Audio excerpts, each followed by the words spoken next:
Eh bien bonjour donc et bienvenue pour la correction du problème numéro 1 du dernier CAPES blanc, donc sur les endomorphismes cycliques. Alors déjà, d'où est-ce que le sujet vient? Alors c'est pas exactement, je crois pas qu'il ait été posé sur ces dernières années, enfin il me semble pas. Alors en 2011, donc c'était lors d'un des changements euh, des nombreux changements du concours. Il nous avait proposé donc une série de, vous voyez, il y a 24 pages de problèmes pour qu'on puisse préparer donc à ce qu'il voulait faire après. Et donc en l'occurrence, il y avait les endomorphismes cycliques. Où est-ce qu'on le voit? Voilà, ici, on dit que F est un endomorphisme cyclique s'il existe E tel que machin égal à E. Ok, alors néanmoins, j'ai pas pris ce sujet-là parce que je le trouve assez raide, quoi. Je voulais quelque chose d'un petit peu plus euh, progressif, disons. Je voulais pas trop utiliser aussi le polynôme minimal. Et puis je voulais que l'on voit les matrices compagnes. Donc, qui sont des outils qui peuvent être utilisés d'autres fois. Voilà, donc j'ai préféré prendre ce sujet-là. Alors on y va. Bon, je pense qu'au début vous avez tout lu et qu'il n'y a rien qui vous a trop choqué. Ah oui, alors juste un truc. Le polynôme caractéristique, peut-être vous vous dites, mais c'est A moins X IN. En fait, ça dépend. En France, en général, c'est A moins X IN. Et en Angleterre, enfin, anglo-saxon, c'est X IN moins A. Ok. Donc voilà, ça change pas grand-chose. Ça change un petit peu au niveau, justement, voilà, de lui. D'accord. Cette version-là est plus simple pour les matrices compagnes pour calculer le déterminant. Ok, voilà, bon, je vous dis ce que c'est qu'un polynôme annulateur, et donc un endomorphisme est cyclique s'il existe un certain vecteur tel que la famille qui est composée de ce vecteur, et puis l'image itérée de ce vecteur, donc f de x0, f carré de x0, etc., jusqu'à fn-1 de x0, est une base de E, sachant évidemment que E est de dimension n. Alors, déjà 1, bon, on va faire un premier exemple. Alors, pour l'instant, on se place dans C, dimension 3, et puis BC, donc c'est la base canonique, E1, E2, E3, voilà. Et donc je considère un endomorphisme avec cette matrice-ci. Alors il faut que je vérifie que E1, F de E1 et F carré de E1 c'est une base de E. Alors déjà, il faut que je sache qui est E1, qui est F de 1 et F carré de 1. Alors E1 c'est facile, c'est le premier vecteur de la base canonique, donc c'est 1, 0, 0. En effet, puisque ça c'est une base, d'accord, quand il se regarde lui-même, il voit qu'il est premier et aucun ne composante ni sur E2 ni sur E3. Donc c'est 1, 0, 0. Alors ensuite, qui est f de E1? Eh bien, la première colonne là, c'est l'image de E1 par l'endomorphisme f. Ok, là c'est l'image de E2 et là c'est l'image de E3. Alors E2 il nous sert pour l'instant à rien, mais donc là on a directement f de E1. Donc je sais que dans la base E1, E2, E3 il s'écrit 1, 1, moins 2. Et puis f carré de E1, eh ben, puisque f de E1 c'est lui, f carré de E1 c'est f de celui-là, d'accord? Donc il s'écrit f de 1, il s'écrit E1 plus E2 moins 2 E3. Et donc f de E1, donc non, f carré de E1, pardon, c'est f donc de tout cela, et donc ça va être 1 fois f de E1 plus 2 fois f de E2 moins 2 f de E3. Ok? Vous voyez? Bref, reprenons. Alors, E1, f de E1, f carré de E1, c'est une base. Donc E1, on a dit que c'était premier vecteur de la base, donc dans la base canonique E1, E2, E3, il s'écrit 1, 0, 0. Ok. F de E1, on a dit que c'était la première colonne de la matrice, celle-ci. Et donc c'est 1, 1, moins 2. Hop, le voilà, 1, 1, moins 2. Et donc ça, c'est bien, lui c'est la composante sur 1, lui c'est la composante sur E2, lui c'est la composante sur E3, donc c'est bien celui-ci, d'accord? Et donc f carré de E1, eh ben c'est f de E1, donc f de celui-là, d'accord? Et par linéarité, c'est f de E1 plus f de E2 moins 2f de E3, d'accord? Et c'est pour ça que j'utilise euh, voilà, la matrice, puisque donc f de E1 c'est lui, f de E2 c'est lui, f de E3 c'est lui, ok? Bon, alors vous ne pouvez pas avoir tout en 1, mais ça vous donne ça. F de 1, c'était cette colonne-là. F de 2, la deuxième colonne. F de 3, la troisième colonne de la matrice. Ça doit vous faire ça, et quand on calcule, ça devrait vous faire ceci. Ok? Voilà. Alors maintenant, est-ce que ces trois vecteurs, donc ici, ici et ici, est-ce qu'ils forment une famille libre déjà?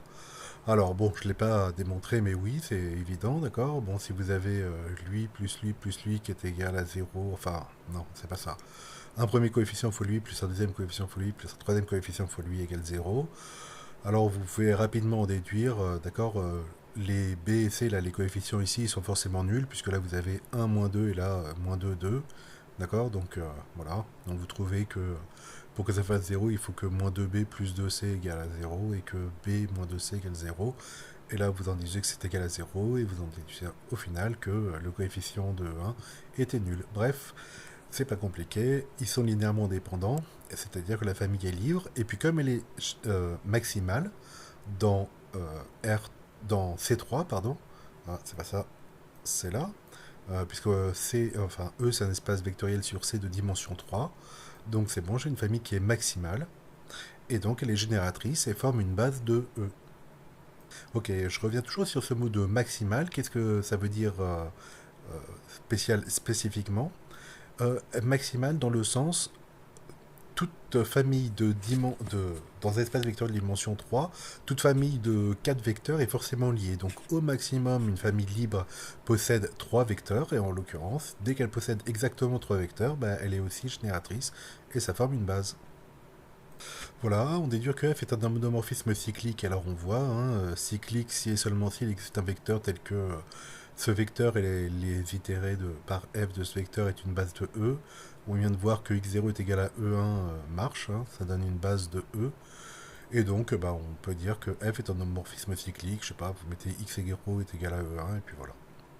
Précisez la matrice de passage P de la base canonique BC à cette nouvelle base B.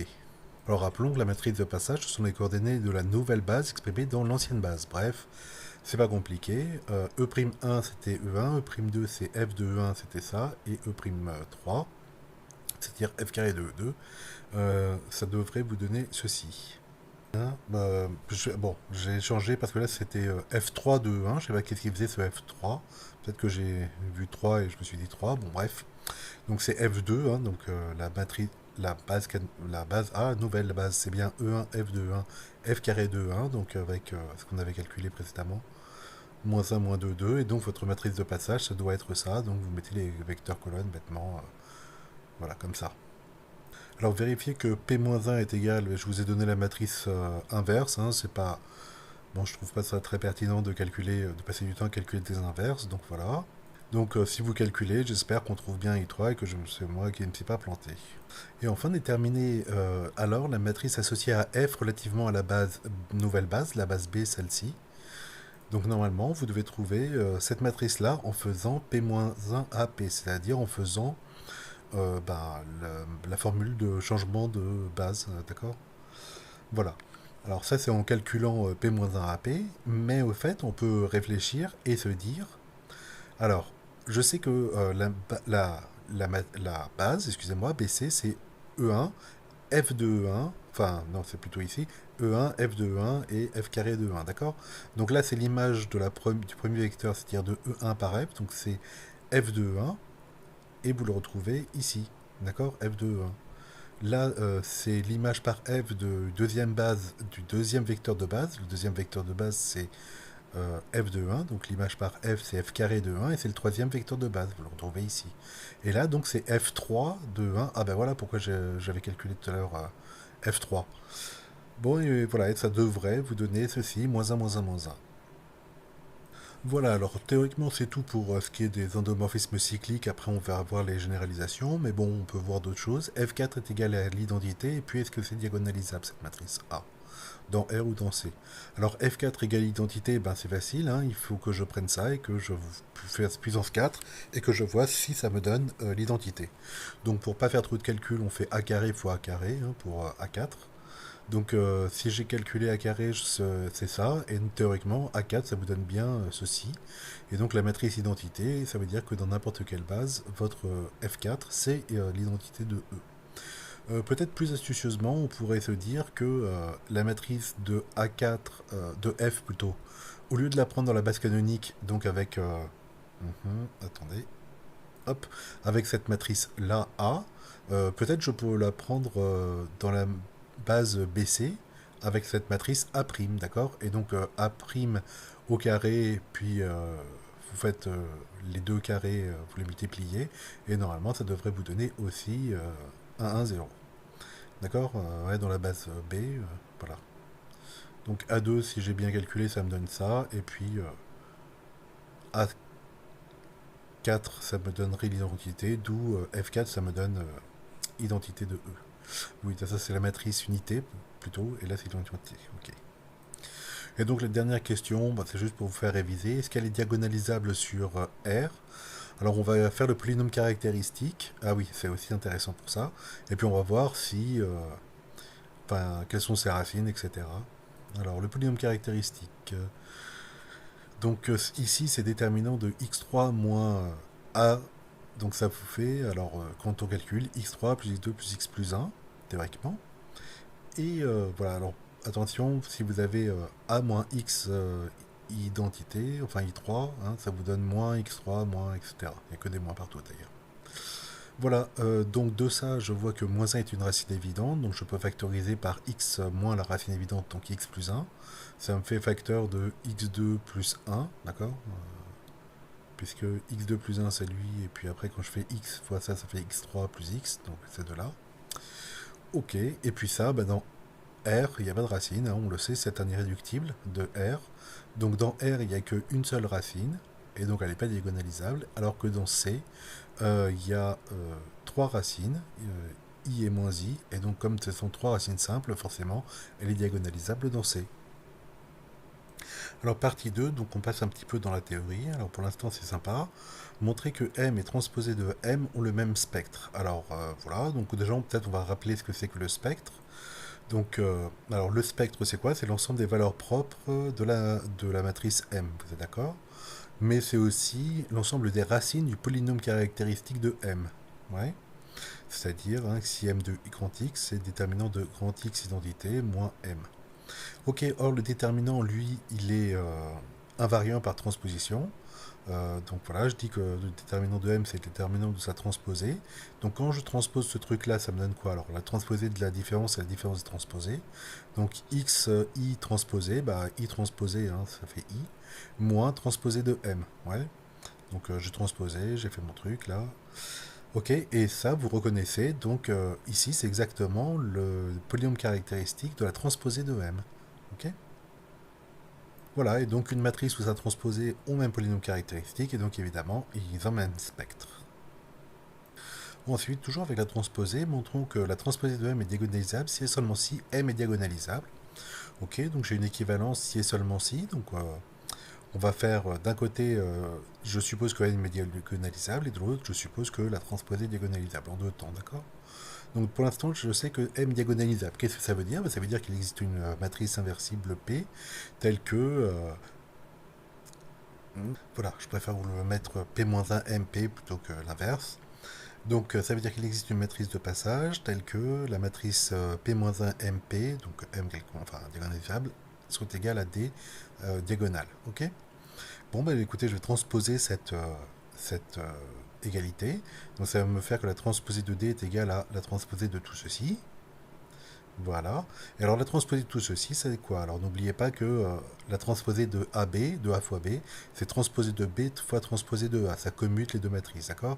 Donc je commence par transposer celui-ci, le P, fois la transposée de M, fois la transposée de P-1. Ok? Alors il se trouve que la transposée de P-1, c'est la transposée de P-1. D'accord? La transposée de P-1, c'est la transposée de P-1, d'accord? Et donc, et puis la D transposée, puisque D était diagonalisable, c'est aussi diagonale. D'accord? Enfin, elle c'était une diagonale, donc c'est la même. En fait, D transposée de D, c'est égal à D. Voilà, et donc on en déduit quoi? On en déduit que la matrice transposée de M est diagonalisable. D'accord? Voilà. Allez, réciproque, et bien la réciproque, c'est très simple, on applique ce qu'on vient de faire, mais non pas avec M, mais avec transposé de M, d'accord? Si jamais transposé de M est diagonalisable, alors je remarque que la transposée de transposé, c'est la matrice initiale, et donc en reprenant ça, ben, j'obtiens que si transposé de M est diagonalisable, alors la transposée de la transposée, c'est-à-dire M, est diagonalisable. Voilà, c'est fini pour ça. Alors, peut-être on va juste faire un ceci, d'accord? Pourquoi est-ce que P-1, la transposée de P-1, c'est la transposée de P-1, ok? Donc, rappelons, alors, déjà, donc, complément. Alors, la définition, c'est qui P-1? On dit que P est inversible si et seulement s'il existe une matrice qu'on appelle P-1, telle que P fois P-1 c'est égal à l'identité, c'est aussi égal à P-1 fois P. C'est la commute. Ok. D'accord. Donc, bah, qu'est-ce que je vais faire? Je vais transposer, hein. Donc, la transposée de IN, c'est IN. Et donc, la transposée de ce produit-là, donc j'inverse, c'est P-1 transposé fois transposé de P. Ok? Alors maintenant, je regarde ça et je me dis, bah attendez, j'ai transposé de P est égal à fois un truc qui est égal à IN. D'accord? Donc, ce truc-là, c'est forcément l'inverse de la transposée de P. D'accord? Et donc là, c'est P de T, le tout moins un. Ok. Par définition, la transposée de P de non, l'inverse pardon de la transposée de P, c'est l'unique matrice qui vérifie bah, donc celle-là fois transposée de P qui est égal à la transposée de TV fois L qui est égale à l'identité. Et voilà, et donc par unicité de l'inverse, j'en déduis que la transposée de l'inverse, c'est l'inverse de la transposée, quoi. Voilà. Ok, les matrices compagnes. Ah, voilà, ça m'intéressait de faire ça. Alors, soit A0, etc., n-1, donc des réels. Je considère un polynôme Q de x qui est donc xn plus, et puis après je mets ces coefficients-là, an-1, xn-1, an-2, xn-2, etc., jusqu'à bah, le coefficient constant, c'est à 0. Et puis donc je considère cette matrice-ci, alors on la regarde bien, donc la dernière colonne, on voit qu'il y a des moins A0, moins A1, etc., moins an-1, d'accord, donc tout avec les négatifs, la diagonale est nulle. La sous-diagonale, il n'y a que des 1 et sinon partout ailleurs, c'est nul. Et donc il faut que je montre que le polynôme caractéristique de cette matrice-ci, c'est bah, justement le polynôme Q. D'accord? Donc c'est pour ça qu'on l'appelle compagne de Q. C'est que quand vous avez un polynôme unitaire, hein, de degré n, vous pouvez créer cette matrice-là, donc une diagonale de 0, une sous-diagonale de 1, et puis là, ici, la dernière colonne, vous mettez les coefficients, donc avec un moins par exemple ici, et puis, donc le polynôme caractéristique de cette matrice, c'est votre polynôme initial. Alors, comment je vais faire? Ben, déjà, je vais faire... ben, je vais faire... alors, ici, c'est... Attendez... que je ne me trompe pas de sens. Voilà, c'est xin moins a, d'accord? Donc, je vais faire xin moins a. Donc, ça va être x ici, des moins un sous la diagonale, là des plus, et puis donc là j'ai encore un x plus an-1, ok? Donc allons-y, donc le polynôme caractéristique de x c'est la déterminante de xin moins donc cette matrice, et donc ça me donne ça, j'ai une diagonale avec des x, donc là j'ai plus an-1, d'accord? Sinon j'ai des trucs avec des plus, et puis là j'ai les moins un sous la diagonale. Alors, il faut que je fasse le déterminant de ce truc-là. Alors, deux possibilités, deux méthodes classiques, hein. Soit je vais développer par rapport à ligne-colonne, soit je vais faire des manipulations de ligne-colonne, déjà, avant. Alors ici, bah, je peux y aller un peu brutalement. Alors, ce qui est pas bête, en fait, c'est de faire par rapport à la première ligne. Pourquoi? Parce que vous voyez que, bon, je vais avoir x fois cette matrice-là, d'accord? Et quand on la regarde, on se rend compte que sur la diagonale, il y a des x, x, x, sauf le dernier où il y a x plus quelqu'un. Sous la diagonale, il y a des moins 1, moins 1, moins 1, d'accord? Et puis, il y a des coefficients. C'est-à-dire, c'est la même forme que la matrice CQ, mais à une taille inférieure, une taille n-1, ok? Encore une fois, il n'y a que une diagonale avec des x, sauf le dernier là où c'est x plus quelqu'un, sous diagonale de moins 1, et voilà. Donc c'est la même, mais en plus petit. Et donc là-dessus, je vais pouvoir faire une récurrence. Et attendez, parce que c'est pas tout. Donc là, c'était ça. Et donc le dernier coefficient ici, c'est A0. Et je vois que je vire donc enfin, moins 1 puissance n plus 1, hein, d'accord, ligne plus colonne, fois 0, fois, et donc je vire cette ligne-là et cette colonne-là, c'est-à-dire je vire tout le monde, hein, là, et donc il me reste plus qu'une matrice avec des moins 1 sur la diagonale, des 0 en triangulaire inférieur, donc peu importe ce qu'il y a au-dessus, ça va faire le déterminant, ça va juste là le produit ici, donc ça va être moins 1 puissance n moins 1. Ok, le produit des trucs diagonaux, puisque là il n'y a que des 0. Ok, donc je fais ça déjà par rapport à la première ligne, donc, et c'est parti. Donc j'ai x, hein, celui-là, fois, donc j'élimine la ligne et la colonne, et ça me donne donc la matrice xxx. Ah ouais, là c'est pas un 0, c'est un x, hein. Voilà, c'est corrigé. Donc là c'est la même matrice que précédemment, donc comme on a dit, mais avec une taille n-1, d'accord? Sur les coefficients, il n'y a que a1 jusqu'à n-1, plus, donc, moins 1 puissance ligne plus colonne, le A0, et puis cette matrice-là, d'accord? Ce déterminant-là, plutôt. Alors, le déterminant, en fait, il est facile à calculer, hein, parce que là, j'ai combien de lignes colonnes? Ben, c'est une taille n-1, d'accord? Donc, moins 1 puissance n-1, avec le n plus 1 ici, bon, ça fait toujours 1, quoi. Ok, donc en fait, j'ai plus A0, ok? Donc, j'ai x fois ce truc-là, plus A0. Et en fait, donc ce truc-là, comme il est de taille n-1, je vais raisonner par récurrence. D'accord? Donc, voilà, le premier déterminant est le même que l'initial, sauf qu'il est de rang n-1. Le deuxième est égal à... bon, je sais pas pourquoi j'ai mis ça, bref. Ah oui, le deuxième déterminant, ok, mais avec le coefficient, ça vous donne plus à 0. Voilà, et donc ça, c'était ça. Et donc, on va raisonner par récurrence sur l'entier naturel n, c'est-à-dire qu'on va supposer que pour tout polynôme de degré n, donc n supérieur ou égal à 1 en l'occurrence, donc, quel que soit A1, A0, A1, etc., enfin bref, quels que soient les nombres que vous prenez, quand vous avez une matrice donc de la forme, alors que des x sur la diagonale, des moins 1 en dessous, et puis là, donc les nombres que vous avez choisis additionnés à la dernière colonne, alors votre polynôme caractéristique, c'est bah, le x puissance n plus an-1, x-1, etc. D'accord? Avec les coefficients qui sont donnés ici. Ok? Alors pour n est égal à 0, bah, c'est vrai. Pourquoi? Parce que pour n égal à 0, en fait, euh, j'ai que une matrice 1 avec... enfin, j'ai une matrice 1, 1, quoi, si vous voulez. J'ai que ça, quoi. D'accord? Comme matrice. Et donc ça fait x plus a0. Ok. C'est pas n égale 0, c'est peut-être n égale à 1 quand même. Hein, ouais. N égale à 1. J'ai juste une matrice avec un nombre. Ok? Voilà, maintenant je vais supposer qu'elle est vraie jusqu'à n-1 et que donc je vais la démontrer au rang n. D'accord? Donc d'après la formule précédente, donc celle hop, que j'ai mise ici, d'accord? Donc je vois que x fois, donc par hypothèse de récurrence, ceci, le polynôme caractéristique, c'est x puissance n-1 plus n-1 x puissance n-2 plus etc. plus la coefficient de 100, le coefficient constant, pardon, c'est a1. Hein, pourquoi ça commence par x puissance n-1? Parce que c'est une matrice de taille n-1 ici, d'accord? Donc voilà, c'était ça l'hypothèse de récurrence. Voilà, donc x fois ce polynôme-là, plus a0. Tac, voilà. Non, j'en suis là, moi, en fait. Voilà, donc ça, c'est mon hypothèse de récurrence, d'accord? Mais comme je multiplie par x, ça me fait xn, plus an-1, xn-1, plus etc. Plus a1 fois le x, et plus le a0. Ok, et donc je déduis bien que c'est vrai. Donc voilà pour la première, la formule est héréditaire, et donc la conclusion, c'est que le polynôme caractéristique de cette matrice-là, c'est le polynôme Q. Donc voilà pour la première méthode, celle avec les déterminants, où je fais directement par la première ligne, d'accord? La première colonne, c'est beaucoup moins drôle, hein, voilà, il faut essayer. Euh, Deuxième méthode, donc je vais essayer de faire des combinaisons lignes ou colonnes de manière à simplifier le truc. Alors, la combinaison qui marche bien, c'est celle où je prends la dernière ligne, regardez, et donc je vais multiplier par x, comme ça je vais avoir moins x ici, et puis je vais l'additionner à ça, d'accord? Comme ça, paf, je vais avoir 0 ici, ok?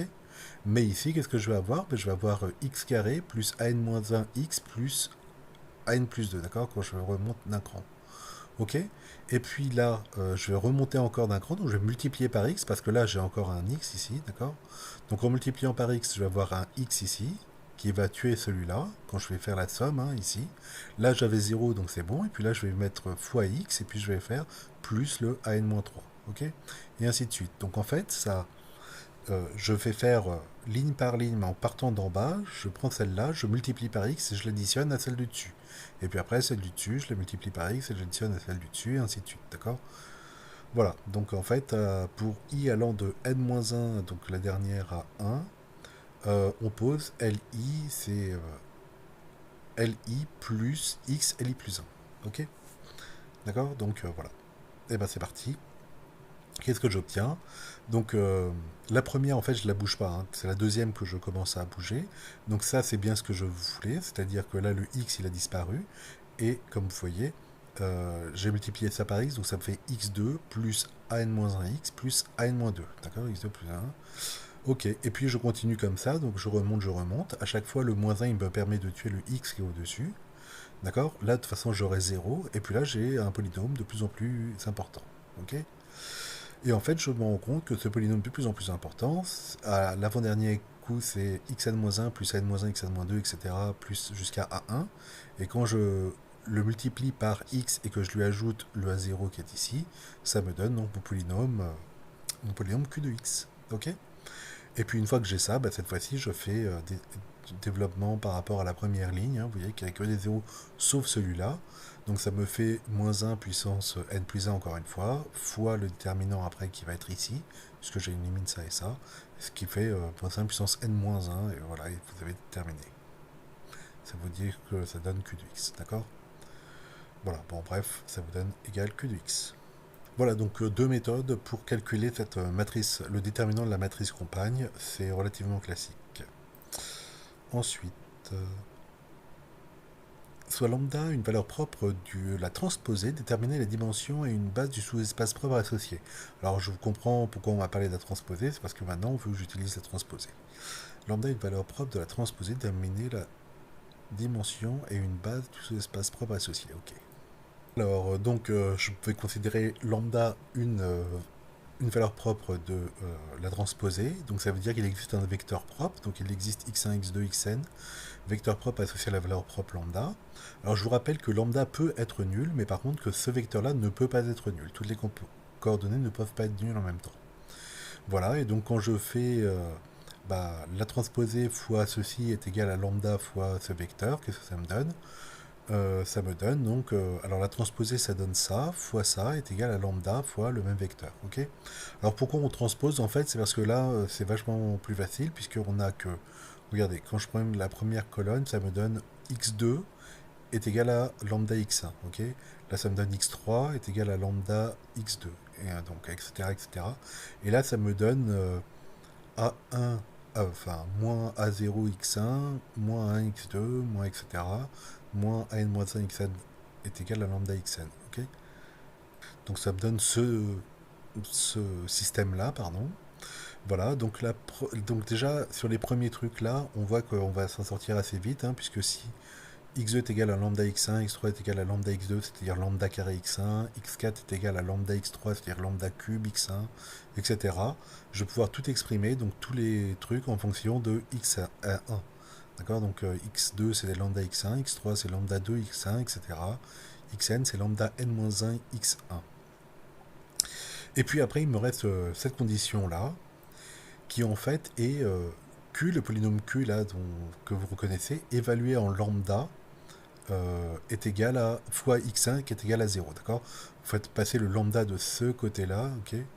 Hein, et ça vous donne bien le plus lambda puissance n, d'accord? Le coefficient dominant, c'est bien 1 ici, d'accord? Voilà, avec les moins devant, c'est pas important, fois x1. Alors comme x1 est non nul, ça veut dire que le polynôme ici, l'évaluation lambda, est nulle. Ok, donc quoi? Donc il s'ensuit que xi, c'est lambda puissance i-1 x1, d'accord? Et que q lambda de x1 est égal à 0.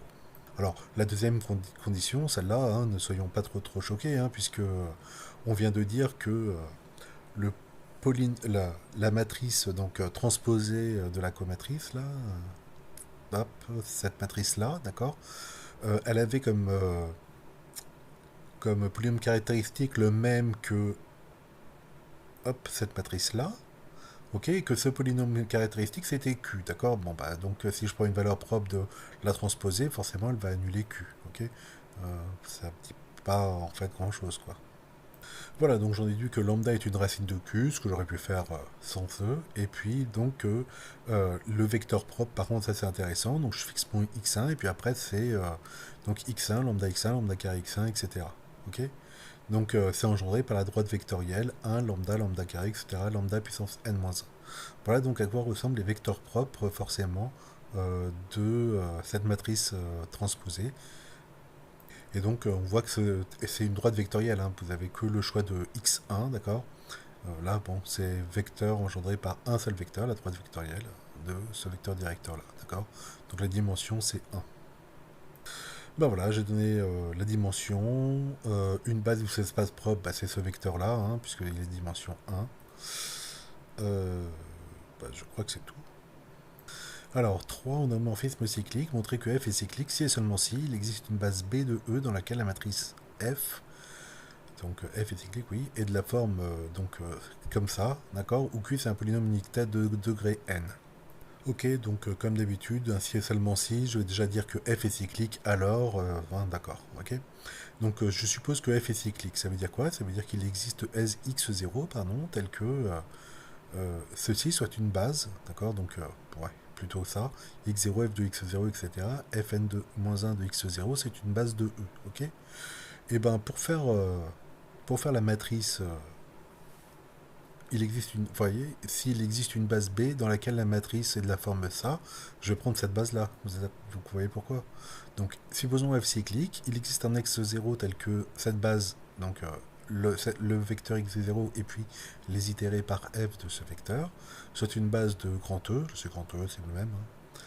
Ok, et donc je me demande, dans cette base-là, que vaut la matrice de l'endomorphisme f. Ok, alors, ouais, alors je le fais dans le désordre, c'est pas grave.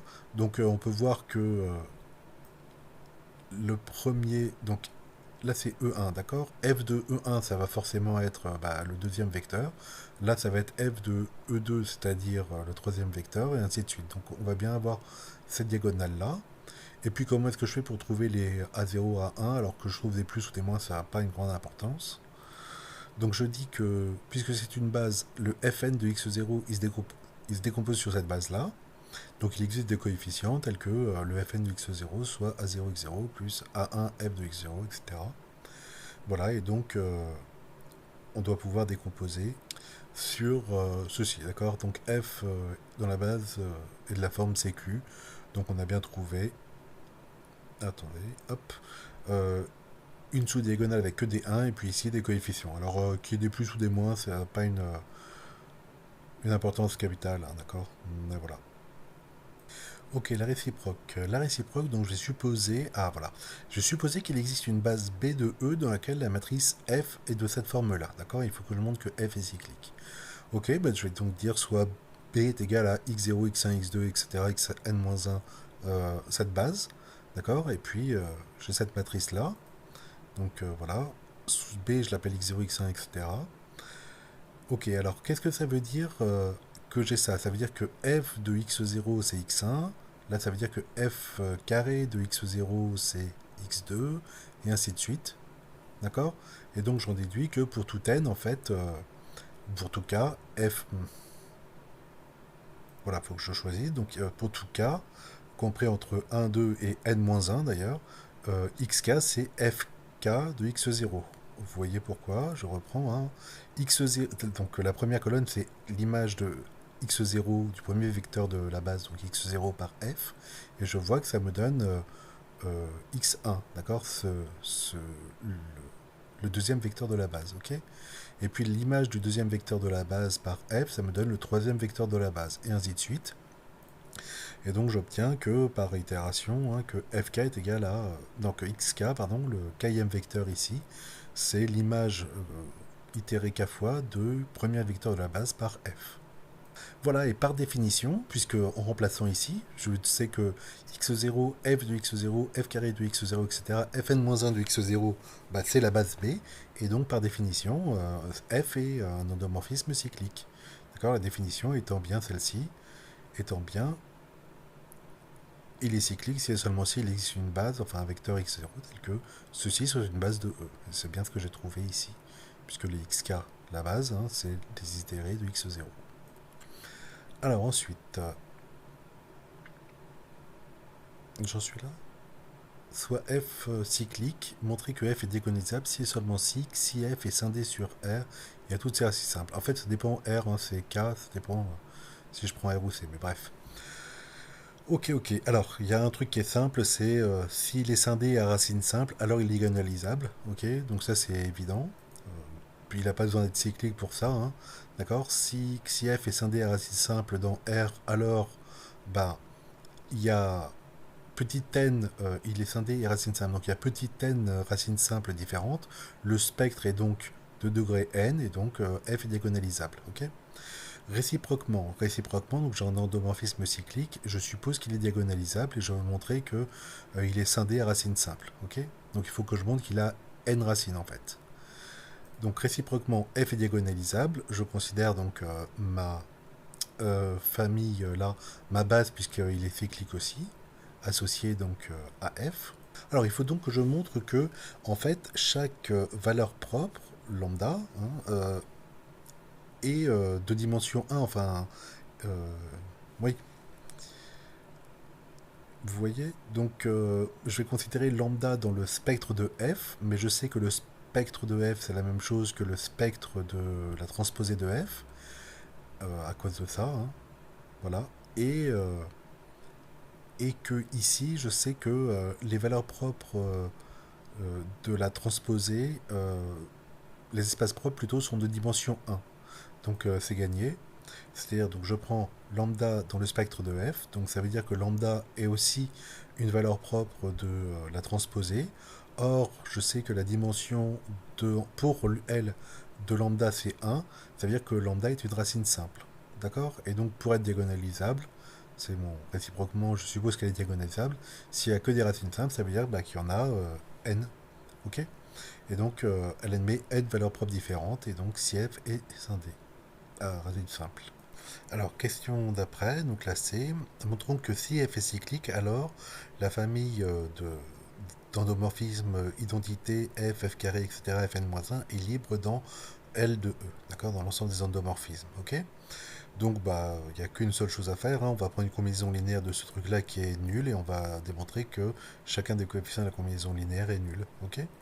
Donc j'y vais, bah, soit, alors je les ai appelés lambda 1, 0, 1, etc., lambda n-1, tel que cette somme-là soit nulle. Alors, quelque chose d'important ici, c'est le égal 0. Ce 0-là, c'est l'application nulle, d'accord. C'est l'application de E dans E, qui a tout élément, tout vecteur de E, envoie 0. Ok.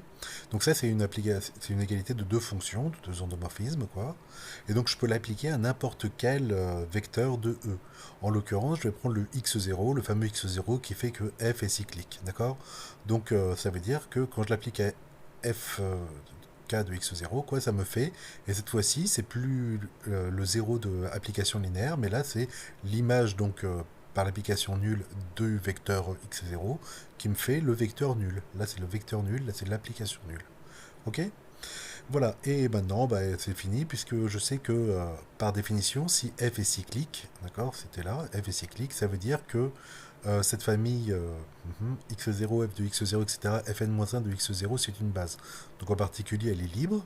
Et vous voyez que là, j'ai une combinaison linéaire de ces vecteurs qui est nulle. Bon, ça veut dire que chacun des lambda est nul. D'accord. Donc comme ça, c'est une base de E. On en déduit que tous sont nuls et que donc la famille machin est libre. Ok. Ok, alors, application et démonstration du théorème de Cayley-Hamilton. Donc on va démontrer que si U de U est égal à 0, hein, d'accord. Où est-ce que c'est marqué? Si U de U est égal à 0, ok. C'est ça le but du jeu. Ok, donc F, un sous-espace vectoriel de E, stable par U, U c'est un endomorphisme quelconque, donc F il est stable par U, je désigne par V l'endomorphisme de F dans lui-même, induit par U. Donc si F est stable par U, ça veut dire que U de n'importe quel élément de F, c'est dans F, et donc ça engendre bien un endomorphisme de F dans lui-même qui, d'accord, V, qui V de X dans F quelconque, associe U de X, quoi. Ok, il faut montrer que XV divise XU. Alors pour ce faire, on peut considérer des déterminants par bloc. Alors je le fais.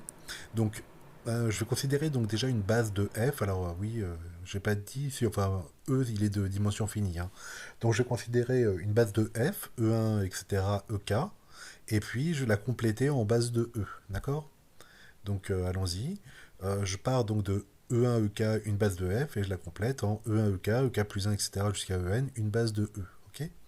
Et maintenant, je regarde mon endomorphisme U, là, voilà, dans cette base-là. D'accord. Donc, puisque F, qui est donc représenté ici, est stable par U, ça veut dire quoi? Ça veut dire que l'image de E1, bah, c'est seulement dans entre E1 et EK que ça se passe, d'accord?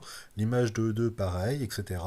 Et l'image de EK, pareil. Donc, c'est-à-dire que la matrice, elle va être comme ça, par bloc. Ça va être le bloc, donc là, c'était l'image des vecteurs de la base de F, d'accord? N'est que dans les vecteurs de F, d'accord? Et aucune composante sur les vecteurs de E-F, quoi, si vous voulez, du complémentaire de F. Ok. Et puis après, bah, l'image des autres, ça j'en sais rien, donc ça fait B et C, quoi. Ok. Pour bien comprendre, A c'est une matrice carrée de taille K fois K. B, pardon, c'est une matrice carrée de taille N, pas carrée, elle.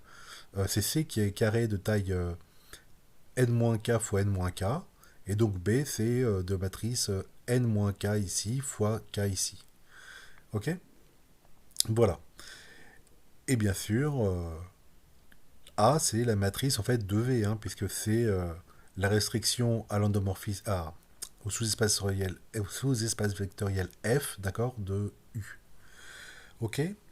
Voilà, voilà, et ben c'est terminé presque, hein, parce que donc maintenant je dis que le polynôme caractéristique de U, c'est donc xid moins la matrice dans la base B de U.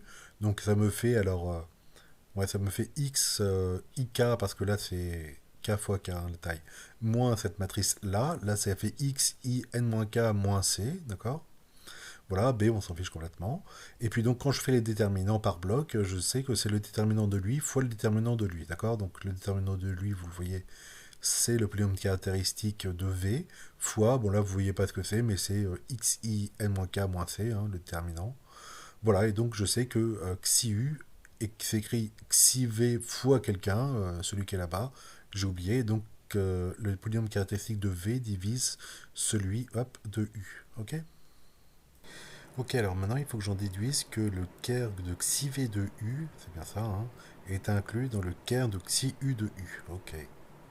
Alors pour montrer ça, bah, c'est toujours simple, hein, je vais prendre un élément de là et puis je vais montrer qu'il est là-dedans. D'accord? Donc je vais prendre x dans ker xi v de U et puis je vais faire xi u de x. D'accord? Puisque je veux montrer que c'est nul pour être dans le ker. Ok? Donc je prends x dans le ker xi v de U, c'est-à-dire que xi v de U de x est nul. D'accord? C'est-à-dire le vecteur nul.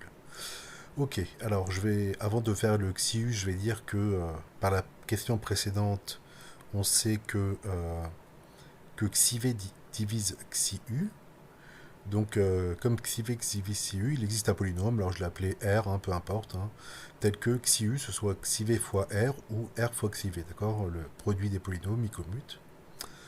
Ok, et maintenant, je vais pouvoir appliquer. Alors, j'applique déjà mon endomorphisme U, puisque ça ce sont des polynômes en grand X, par exemple. Donc, déjà, je vais appliquer mon endomorphisme U, puis, donc ça va me donner un polynôme d'endomorphisme, donc un endomorphisme. Hein.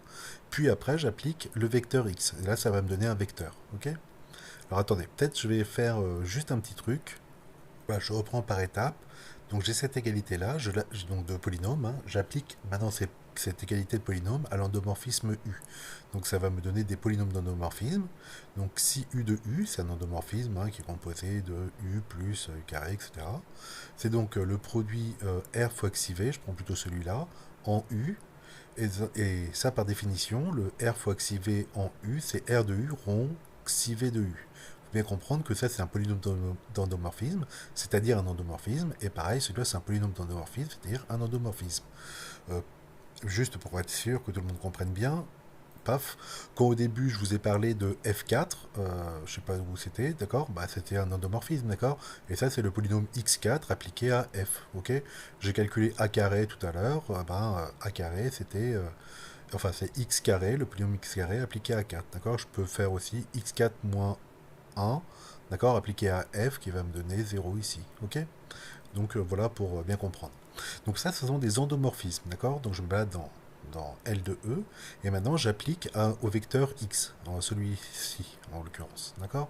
Donc si U de x, cette fois-ci, donc c'est une égalité là qui se joue, donc là c'était une égalité d'endomorphisme, ça c'est une égalité de vecteur, c'est donc celui-là, cet endomorphisme-là, appliqué en x, d'accord. Alors machin, rond, bidule, bah, en x c'est déjà machin appliqué à bidule de x, d'accord. Donc xiv de u de x. Et xiv de u de x, c'est qui? Bah, c'est 0, d'accord. Xiv de u de x, c'est 0 de e. Donc ça me fait mon polynôme d'endomorphisme RU, de 0. Et comme un endomorphisme, c'est évidemment linéaire, appliqué en 0, ça fait 0. Ok, et donc j'en déduis que x appartient à ker de xi u de u. C'est bien ce que je voulais ici, d'accord? Voilà, alors une petite remarque. Là, j'ai pris celui-là qui m'intéressait, mais vous allez dire, mais qu'est-ce qui se passe si j'ai pris celui-là, moi? Parce que, hein, d'accord, je me retrouve avec un R de U de X qui fait rien du tout, et puis je peux pas le faire avec lui. Alors donc, n'oubliez pas, les polynômes d'endomorphisme commutent quand c'est dans le même endomorphisme, d'accord? RU rond Q de U, c'est Q de U rond RU, ok? Ça commute. En fait, ça, techniquement, c'est que U rond U, c'est égal à U rond U. J'ai commuté, mais ça se voit pas, quoi, d'accord? Voilà. Donc, dans le même endomorphisme U, ça commute, et si jamais vous avez deux endomorphismes U et V, pas un V comme le nôtre, hein, un autre endomorphisme, ça ne commute a priori pas du tout. Enfin, ça peut, mais c'est rare, quoi, hein. Ok, j'en suis là. J'en suis là. Donc, X dans E, non nul. Montrer qu'il existe un plus grand entier naturel P tel que la famille blablabla soit libre. Ok, c'est facile, enfin, je trouve, hein. Donc, plus grand entier naturel, donc il faut que je considère un ensemble, un sous-ensemble plutôt de n, et plus grand, donc qu'est-ce qu'il faut? Il faut qu'il soit non vide et majoré, si vous voulez, ou fini. Et comme ça, un ensemble non vide et majoré de n admet forcément un plus grand élément, d'accord? Ok, donc quel va être cet entier-là? Ben, ça va être, je vais considérer l'ensemble des entiers naturels k tels que x, u de x, u carré de x, etc. jusqu'à u k de x est libre. Ok. Alors allons-y. Paf. Alors là, j'ai pas mis k, j'ai mis p. Ah bah si, j'ai mis k ici. Donc considérons l'ensemble des entiers naturels k tels que x, u de x, etc. est libre. Alors déjà, cet ensemble-là, l'ensemble de ces cas-là, il est non vide parce que k égale 0 convient. D'accord? Comme x tout seul est libre, puisqu'il est non nul, cet ensemble est non vide, puisque gk est égal à 0. D'accord? Si je prends juste x, il est libre, et donc k égale 0, ça vérifie bien ça. D'accord? Maintenant, forcément, il est majoré. Pourquoi? Bah parce que si je prends n plus 1 vecteur, c'est forcément lié. D'accord? Donc si je prends x, etc., jusqu'à un de x, c'est forcément lié, mon espace vectoriel de dimension n. Donc l'ensemble est majoré par n. Je viens de créer donc un ensemble, un sous-ensemble de n qui est non vide et majoré, donc il admet un plus grand élément. Ok? Voilà. Un plus grand élément. Oh là là. Voilà, c'est le plus grand élément que j'écris en grand. D'accord? Voilà, donc tout ça pour vous dire, n'oubliez pas que quand on vous pose des questions comme ça sur l'existence de plus petits, plus grands éléments, etc., n'oubliez pas les propriétés de sous-ensemble de n. D'accord? Tout sous-ensemble non vide de n met un plus petit élément, et tout sous-ensemble non vide de n est majoré, tout sous-ensemble non vide et majoré plutôt de n admet un plus grand élément. Ok, pour n, et puis après vous vous débrouillez pour R. Ok. Voilà, donc on désigne par EU de x le espace vectoriel engendré par cette famille-là. Donc en fait ça s'arrête à, bon en l'occurrence le P-1 là, du dessus. Ok. Vérifiez que U induit sur le sous-espace vectoriel EU un endomorphisme cyclique. Donc en l'occurrence de ça. Ok, j'ai pas mal de choses à faire. Enfin, donc déjà en fait surtout ce que j'ai à faire c'est de vérifier que enfin c'est qui ce U induit sur cet espace là, d'accord? Après j'ai pas trop de travail au niveau de montrer que c'est cyclique parce que EU c'est justement euh, l'espace vectoriel engendré par ceci qui est libre, d'accord? Donc s'il est engendré, cette famille là va être génératrice, comme elle était libre, bah c'est une base quoi. Ok, donc ça va être assez vite au niveau cyclique. Par contre, je veux juste vérifier euh, endomorphisme, d'accord? Alors je remarque que donc je l'appelle V, hein, mon endomorphisme, donc c'est U restreint à l'espace vectoriel EU de X. Donc déjà, il faut que je remarque que c'est bien défini. En effet, si jamais donc je prends n'importe quel élément de là-dedans, donc c'est-à-dire c'est une combinaison linéaire de ceci, hein, puisque c'est une base, hein, enfin c'est au moins c'est oui c'est une base. Allez hop, on y va. C'est génératrice, d'accord. On en déduit que pour tout y, donc y qui s'écrit comme combinaison linéaire de ceci, et quand je prends u de y, et ben ça me fait a0 u de x par linéarité de u plus a1 u carré de x, etc. Ok. Et donc tout cela, ça appartient forcément à cette base-là. Ouais. Pourquoi j'ai du n? J'aurais dû mettre du p, moi, ouais. Attendez. Voilà, c'est mieux avec des p. Donc Ok, y c'était donc engendré par ça, donc c'est une combinaison linéaire de cela. Ok, u de y c'est une combinaison linéaire de cela. Ok, donc tout cela déjà, ils appartiennent à cette famille-là. Et puis le up, ben, on sait que là c'était le plus grand indice, le plus grand entier naturel tel que cette famille-là était libre. C'est-à-dire que up de x, lui, elle est liée, d'accord. Donc le up de x, il s'écrit comme combinaison linéaire de cela. Ok. Et donc au total, ça fait EU de x. Alors je n'ai pas détaillé, hein, mais donc il faut justifier, il faut juste dire que le UP de x, enfin la famille machin jusqu'à UP de x étant liée, il existe une combinaison linéaire reliant le UP de x avec les autres. Et voilà, et donc ça vous fait deux combinaisons linéaires des mêmes, de x jusqu'à UP moins 1 de x, et donc ça appartient à EU de x. Voilà, tout ça pour vous dire que V, là, le V, c'est bien un endomorphisme, d'accord. J'ai pris un élément de EU de X et enfin, V de Y, et ben ça reste là-dedans, d'accord. Dans EU de X. Voilà, et puis maintenant, il suffit juste de dire que bah, je prends x0 est égal à x, d'accord, pour ma définition de cyclique, et puis je vois que donc cet endomorphisme-là est cyclique, ok. Voilà, donc à mon avis ici, l'important euh, c'était surtout le côté est-ce que c'est vraiment un endomorphisme, c'est-à-dire est-ce que ça va bien quand je restreins au départ à EU de x, est-ce que j'arrive bien dans EU de x, d'accord, endo hein, d'un espace vectoriel dans lui-même. Alors, en déduire que xi v de u de x est égal à 0 de e, et je vous ai donné l'indication parce que sinon j'ai mis une plombe, on pourra exprimer up de x dans la base machin et utiliser les propriétés de la médecine compagne. En fait, c'est surtout ça, hein. Ok. Donc voilà, donc une fois qu'on a ça, l'idée c'est quoi? C'est de dire bah, up de x, donc c'est une combinaison linéaire des autres, hein, puisque la famille de x, u de x, etc. jusqu'à up de x est forcément lié. Donc up de x s'écrit comme combinaison linéaire de cela. Ok. Et donc dans cette base-là, quelle est la matrice compagne de mon homomorphisme U? Et ben c'est alors première image de x, bah, c'est 0, 1, 0, 0, puisque c'est U de x le deuxième. Image du deuxième U de x, c'est justement 0, 0, 1, 0, 0, puisque c'est U carré de x le troisième, etc. Euh, L'image de l'avant-dernier, ça va être UN, donc ça va être le dernier. Et puis l'image, donc, hop, j'y arrive. Et donc comme UP, il s'écrit comme combinaison linéaire des autres, d'accord. Bah voilà, vous remplissez des coefficients ici, blablabla, ok. Et voilà, et donc vous savez que l'endomorphisme V, quoi, U restreint à EU de X, c'est ça, a pour matrice, donc une matrice exactement comme celle-ci, d'accord. Et donc son polynôme caractéristique, on le sait, c'est ça. Alors après, le polynôme caractéristique, c'est ça, et après il faut s'arranger pour que ici ce soit 0. Ok. Bon, ouais, alors on y va. Alors UP de x, donc je vous ai dit, c'est la somme, celle-ci, d'accord. Donc la matrice compagne, c'est qui? Alors attendez. Alors voilà. Enfin, la matrice plutôt de V hein, dans la base, bah, toujours la même, quoi. C'est bien celle-là, vous êtes d'accord? Que le UP, il s'écrit à 0, à 1, etc. Ok. Alors n'oubliez pas, je remets mon texte, hein, euh, le déterminant, non, le polynôme caractéristique de ça, c'est avec des plus, là c'est avec des moins, donc là ça va être inversé. Ok.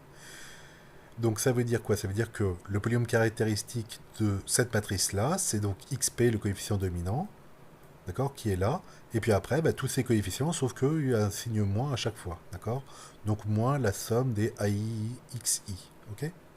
Donc quand je fais ce polynôme-là appliqué en U et, et après le vecteur petit x, quoi, ça me fait donc UP de x moins la somme des AI UI de x, d'accord. Et puis comme j'ai choisi ces AI là, grâce à ce moins-là, ça me fait bien... là j'ai écrit deux fois la même chose, bon, ça me fait bien UP de x moins UP de x, c'est-à-dire 0 de E, ok. Voilà, donc bon, là c'était quand même un peu tricky au niveau... avec les moins, etc. D'accord. Bon, les moins sont vraiment pour simplifier ici. Et donc, comme je vous avais dit, euh, le, le xia, le déterminant de x moins a, c'était pour permettre de ne pas avoir justement de moins 1 puissance n devant le déterminant. Ouais, sinon, il y a un moins 1 puissance n qui sort tout le temps. Ok, ok. Bon, j'espère que vous avez compris ça. C'est pas simple, simple. Et maintenant, en déduire que xi u de u égale à 0, donc le théorème de Cayley-Hamilton. Ok, donc là c'est une égalité d'endomorphisme, d'accord? Donc pour prouver que ça c'est l'endomorphisme nul, il faut que je montre que pour tout vecteur x, xi u de x est égal à 0. 0, le vecteur nul, 0 de e, ok? Donc je veux montrer ceci. Donc ça c'est l'égalité de deux endomorphismes, de deux fonctions, quoi, si vous voulez. Donc je vais prendre l'évaluation de ceci en x. X différent de 0, puisque de toute façon, comme c'est linéaire, je sais que quand j'applique à 0, ça fait déjà 0. Ok.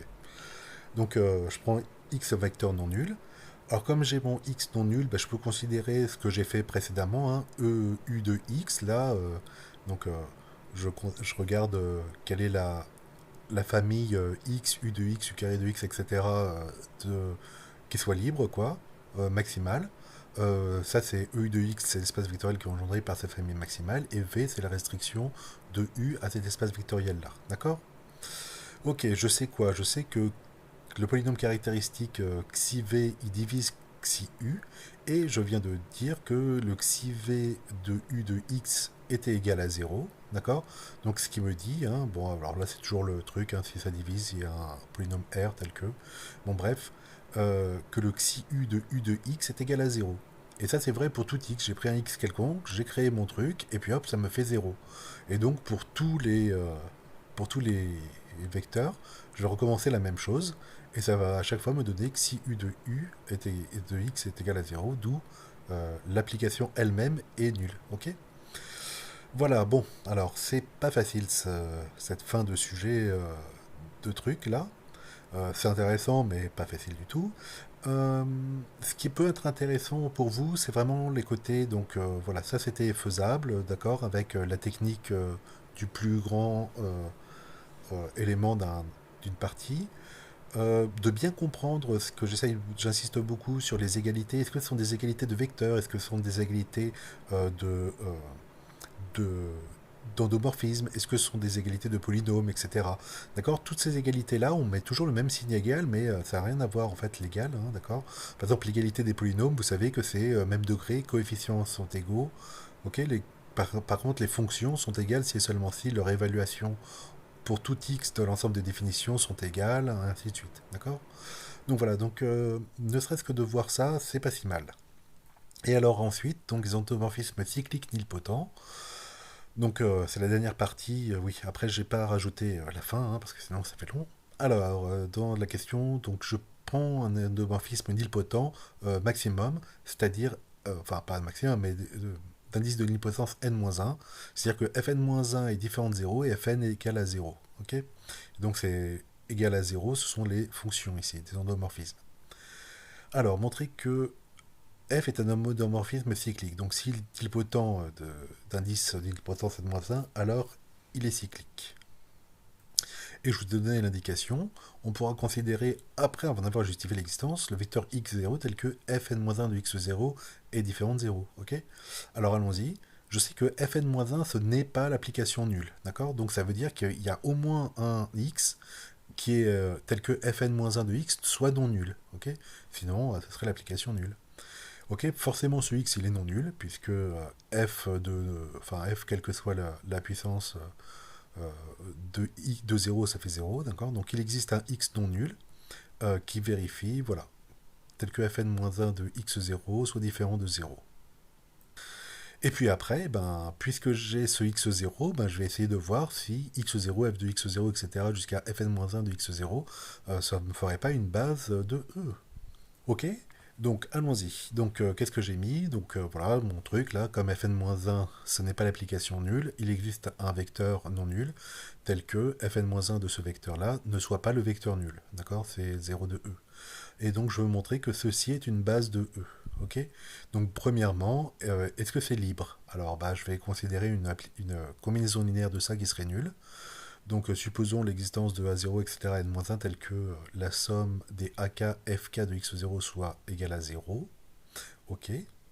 Alors, je vais être violent, je vais composer. En fait, donc l'idée, hein, bah, il faut connaître ça. Je vais composer par f puissance n-1, d'accord? Donc qu'est-ce qui va se passer? Attendez, je vais peut-être l'écrire d'une autre manière. Voilà, c'est plus clair comme ça. Donc au lieu de mettre la somme, je l'ai écrit en développé, d'accord? Donc je vais composer par... donc vous savez que Fn, c'est nul, hein, d'accord? Donc je vais composer par f puissance n-1. Donc de tout ça, donc ça va me faire f... Donc A0 par linéarité, A0 f puissance n-1 de x, plus A1 fn de x, bah, fn de x c'est 0, plus A2 fn plus 1 de x, bah, c'est aussi 0, plus A3 fn plus 2 de x, bah, c'est 0, enfin d'accord, tout cela ça va être nul. Ok. Donc en composant par fn-1, je démontre que qu'est-ce qui survit, qu'est-ce qui n'est pas nul à cause de ça, bah, c'est A0 f de x. Ouais, f de x0 si vous voulez. C'est x ou x0? Bon, c'était x0, d'accord, ok. Qui est égal à 0. Et comme lui, f de x0 par hypothèse, voilà, il est non nul, alors ça veut dire que c'est le A0 qui est nul, ok. Et cette fois-ci, c'est nul au sens dans R ou dans C, hein. Voilà, ça c'est une égalité dans R ou C. Voilà, et puis après, vous avez compris, j'espère, la technique, c'est-à-dire que maintenant que je sais que A0 est nul, je fais composer par Fn-2.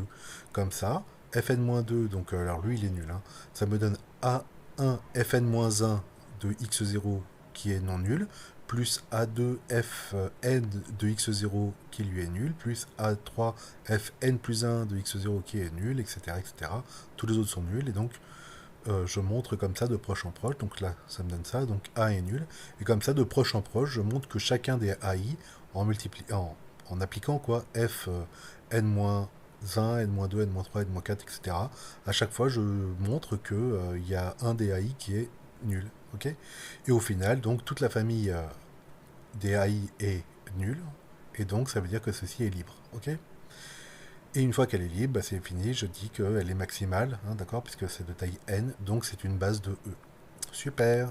Alors, déterminer la matrice compagne de f, de cet orthomorphisme-là, ainsi que la dimension de ker de f. Alors, la matrice compagne de f, donc évidemment, je vais le mettre dans cette base que j'ai donnée, donc x0, etc. Donc, je sais que ça fait l'image de x0, donc f de x0, c'est fait 0, 1, 0, 0. L'image de f de x0 par f, c'est-à-dire f carré de x0, c'est 0, 0, 1, 0, 0, etc. Ok. Bref, et il me reste plus qu'à savoir quel est le dernier vecteur colonne. Vous voyez, hein, d'accord? C'est toujours le même principe, hein, c'est la matrice compagne comme ça, et celle-là c'est qui? Et en fait là je me rends compte que ça c'est Fn de ce vecteur-là de base, ok, de E1 quoi si vous voulez, de x0 ici. Et comme je sais que Fn est nul, bah ça c'est 0, ok? Paf, voilà. D'accord, puisque Fn hein, égale 0 elle-même. Voilà, donc on en déduit quoi? On en déduit que la matrice est clairement de rang n-1, et donc le ker de f, bah, il est de rang 1. Ok. Donc ker de f, bah, c'est pas ker de f est égal à 1, c'est dim de ker de f. Voilà, donc voilà, c'est dim de ker de f qui est égal à 1, c'est-à-dire que ker de f c'est une droite vectorielle, et en l'occurrence elle est engendrée par le dernier vecteur ici de la base, puisque ça c'est l'image du vecteur du dernier vecteur, c'est-à-dire par fn-1 de x0. Ok, donc la réciproque maintenant. Dans cette question, je suppose que f est un orthomorphisme cyclique et nilpotent, et je désigne par p le plus petit entier naturel, tel que f puissance p ce soit 0, c'est-à-dire que f puissance p-1, il est non nul. Ok, on désigne par nk, c'est le ker de fk, et petit nk, c'est la dimension de ce ker. Ok, je suppose également que la première dimension, c'est 1. Alors, vous voyez, hein, même si ça vous le faites pas, ça vous devez pouvoir le faire. Montrer que pour tout cas, nk est inclus dans nk plus 1. Regardez, nk c'est qui? C'est ker de fk, et nk plus 1 c'est ker de fk plus 1. D'accord?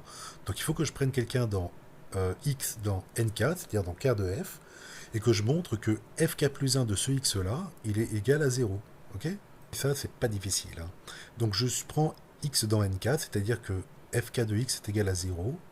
Voilà, bah, par linéarité de f, je sais que f de 0 ça fait 0, donc fk plus 1 de x ça fait f de fk, c'est-à-dire f de 0 qui fait 0, et donc x appartient donc, à n de k plus 1, ok. Donc vous voyez, hein, même très loin dans le problème, il y a des trucs comme ça, bah tiens, je sais faire, ok. Alors maintenant, pourquoi est-ce que f de nk plus 1 est inclus dans nk?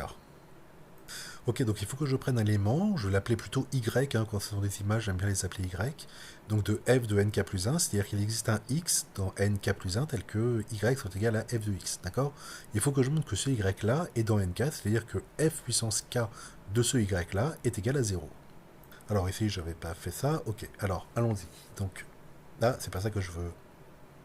Voilà, c'est ça que je veux. Déjà, ne nous plantons pas dans la question, sinon on n'y arrivera jamais. Donc, qu'est-ce que je prends?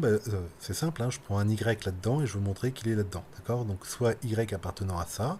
Ça veut dire quoi d'appartenir à f de nk plus 1? C'est-à-dire qu'il existe un x dans nk plus 1 tel que Y soit égal à f de x. D'accord? Il existe x dans nk plus 1 tel que Y est égal à f de x. Et x dans nk plus 1, ça veut dire quoi? Ça veut dire que f nk plus 1 de x est égal à 0. Ok?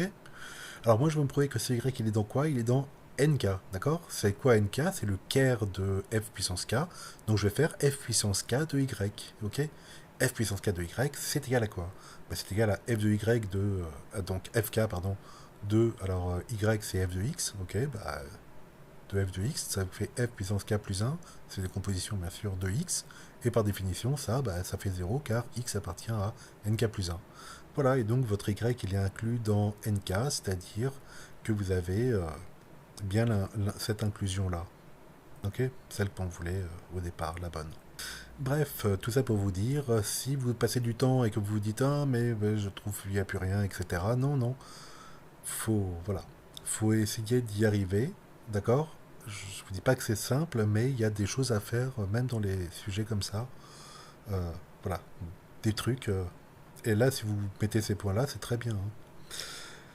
On considère l'application. Qu'est-ce que c'est que ça? Fika, c'est ça? Ouais, c'est Fika, ça. De nk plus 1 vers nk, défini par Fika de x. Ouais, c'est Fika. Est égal à f de x. Ok, je commence à perdre le fil, moi. Montrer que ker phi n est égal à n1. Et on déduire que ça. Ok, ouais. Ah, ça y est, j'ai compris. Donc, Fika, c'est donc l'application f du départ, d'accord, restreinte au départ à nk plus 1, d'accord. Et comme je sais que f de nk plus 1, c'est inclus dans nk, c'est l'image de ça, puisque c'est f, hein, d'accord, c'est inclus dans nk. Ok? Alors, montrons que ker de phi n est égal à n1. Bon. Alors, euh, ouais, pourquoi j'ai ça, moi, ici? Bon, je sais pas. Ouais, je sais pas. D'accord. Nk est inclus dans nk plus 1, donc la dimension de nk, c'est-à-dire petit nk, est plus petit que la dimension de nk plus 1, c'est-à-dire nk plus 1. Ouais, peut-être. C'est ça? Non, c'est pas ça. Bon. Ok, on retient ça. Avec un k plus 1, ce serait mieux ici. Ok, donc j'y vais. Phi k, c'est donc la restriction de f à nk plus 1, et elle est en valeur dans nk, d'accord? Donc phi k de x, c'est f de x. Alors le caire de phi k, c'est ça qu'on me demande, hein. Donc c'est quoi? C'est l'ensemble des x tels que phi k de x est égal à 0 et ces x ils doivent être dans nk plus 1. Vous êtes d'accord? Alors si phi k de x est égal à 0, ça veut dire que f de x est égal à 0. Donc c'est euh, ceux qui sont là, c'est les n1. D'accord? C'est-à-dire caire de f, quoi. Ok? Donc x il doit appartenir à la fois à caire de f, c'est-à-dire f de x est égal à 0, hein, c'est la définition de n1, et à nk plus 1.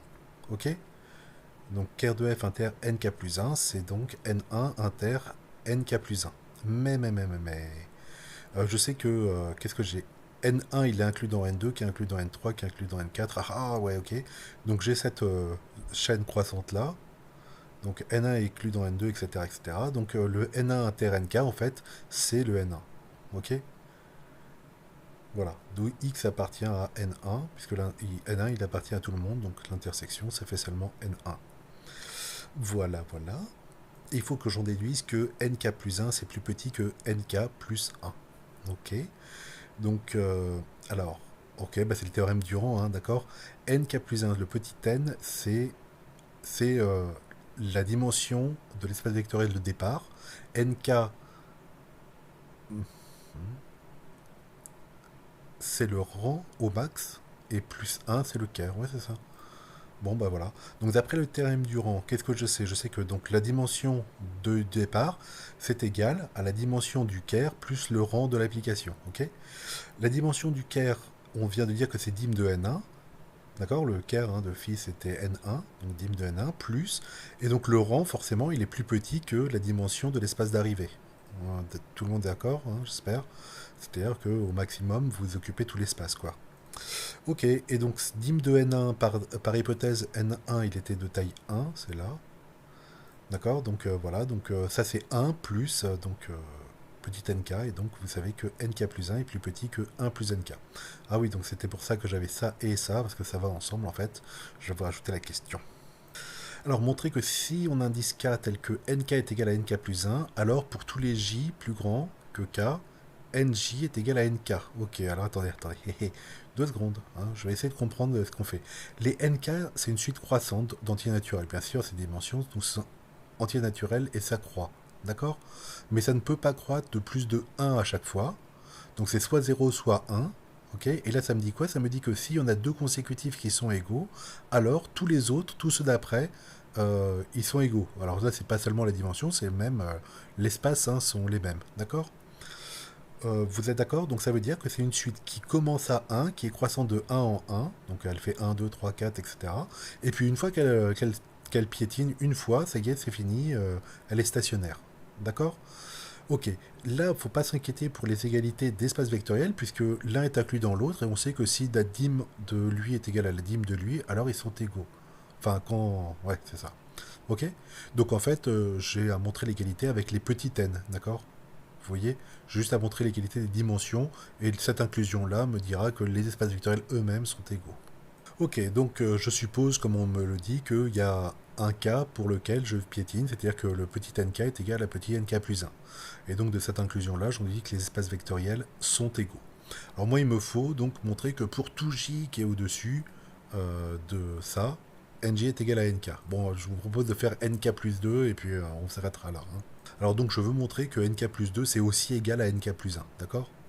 Donc je prends un x, tiens je l'avais pas les x dans nk plus 2, d'accord? C'est par définition, nk plus 2 c'est le quart de f puissance k plus 2 de i, c'est rien. Donc ça fait fk plus 2 de x qui est nul, ok? Donc ça c'est fk plus 1 de f de x qui est nul, ok? Donc ça veut dire que f de x, il est dans le quart de fk plus 1, ouais? Donc le f de x, pardon, est dans le nk plus 1, mais nk plus 1 est égal à nk. C'est-à-dire que ce f de x, ouais, si jamais je lui applique fk, ça fait aussi 0. D'accord? Puisque nk plus 1 est égal à nk. D'accord? Tout ce qui s'annule ici s'annule ici. Donc, ok, donc fk de f de x est égal à 0, c'est-à-dire que x appartient à nk plus 1. Et oui, et donc le x appartenait à nk plus 2, donc il appartient ici à nk plus 1. J'ai l'inclusion nk plus 2 inclus dans nk plus 1. Comme l'inclusion réciproque était vraie, j'en déduis que nk plus 2 égale à nk plus 1, qui est égal à nk. Ok, et hop, c'est parti, on fait voilà, par itération, hein, on montre de même. Voilà. Ok, et eh ben écoutez, c'est tout. Hein. Donc normalement, ça peut se continuer encore longtemps. Hein. On peut faire les matrices, la forme générale des matrices des, des cycliques, des endomorphismes cycliques. Voilà.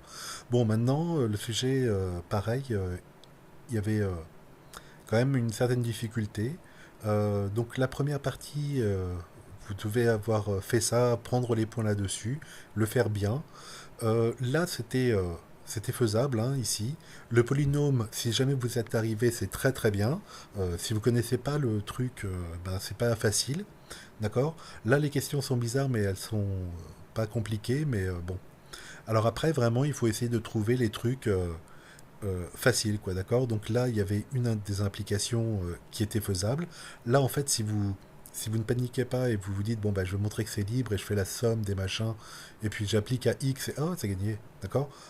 Voilà, enfin à x0, voilà, c'est faisable. Euh, Application à Kelly Hamilton, alors comprendre le truc entier, c'est pas possible. Par contre, à retenir ça, le truc avec le déterminant par bloc, c'est pas mal. Euh, Après, si vous avez compris ce que c'est qu'un polynôme d'endomorphisme avec tout ça, c'est très bien. Les inclusions d'équerre, c'est pas compliqué, hein, vous voyez. Et puis bon, comme je vous ai dit, il y a pas mal après de petites questions comme ça qui sont vraiment faisables, ne serait-ce que par exemple ces inclusions-là de Kerr ou d'images, d'accord? Voilà, ça c'était euh, faisable, d'accord? Et puis là, faire des questions comme ça, c'est très bien parce que ça rapporte quand même des points, ça montre que vous voyez un peu loin, ok? Et voilà.